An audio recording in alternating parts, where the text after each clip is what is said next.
Hello and welcome to our Aging Life Care Moment. Today I have with me member Claudia Fine. Claudia, tell us about yourself and how long you've been with the Aging Life Care Association. Well, I'm a social worker and I've been with Aging Life Care, I guess since probably 1988 was my first national conference in Philadelphia. And I was involved in the New York GCM chapter, or it wasn't a chapter, it was just a group of women coming together before that in Adele Elkind's, kitchen eating chicken salad with other people who were care managers in New York. Um, that's great. Thank you. Tell us about the roles you've played in the association when you got started with it, things you've done either on the chapter level or nationwide. Well, let me just remember, I'll tell you that when I first started working with people in New York, it was as though I had found like souls, people who were really thinking outside the box.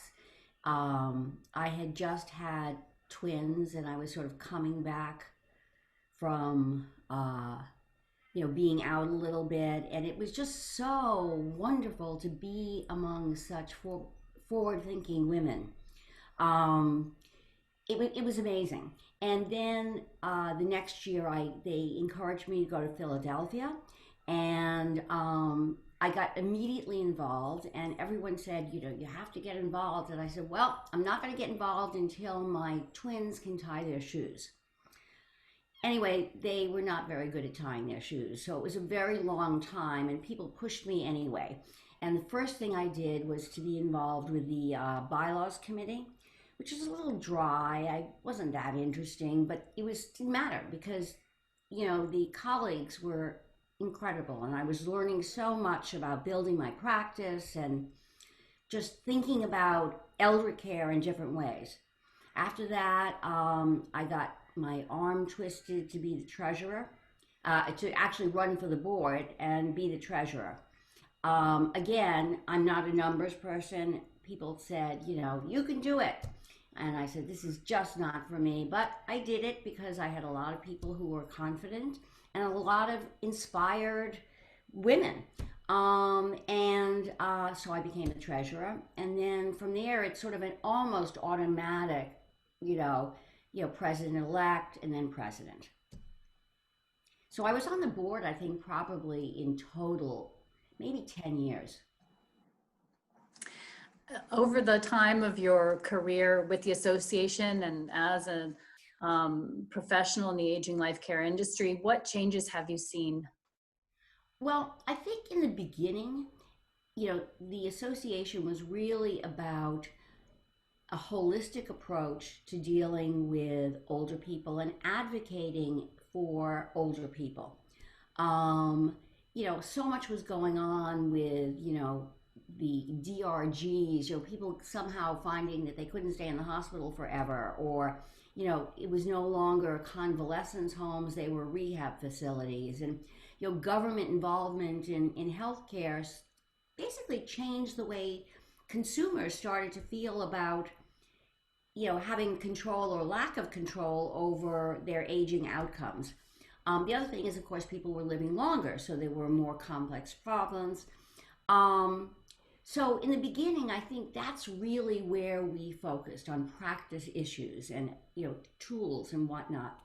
But we also focused on business development, and it was very much, I would say, almost a trade organization. Helping people develop business tools to build their business. Somewhere, I can't, you'll have to research this. I can't remember exactly what year it was, but we, more and more people were wanting to be involved with, with the organization, but they didn't have a business. They were working for nonprofits. And so we changed the organization to the National Association of Professional Geriatric Care Managers. And it didn't matter whether you had your own business or not. That was really like a big deal. And I was very much in favor of that. Truth be told, I think the culture of our association has always been a little trade focused. And it's something that, if I have to tell the truth, I'm a little disappointed in, because I feel that, it is beyond about people who could afford to buy services.